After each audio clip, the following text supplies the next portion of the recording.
Atak, nandito tayo ngayon sa loob ng simbahan ng St. Francis de Assisi. Patatapos lamang ang mass dito. So, lalapit tayo sa malapit na altar para makita natin yung harap ng altar.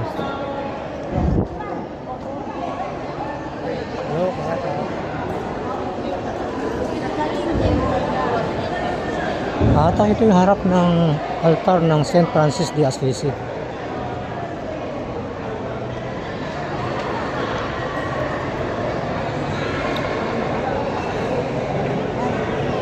Lapit pa tayo. Ata.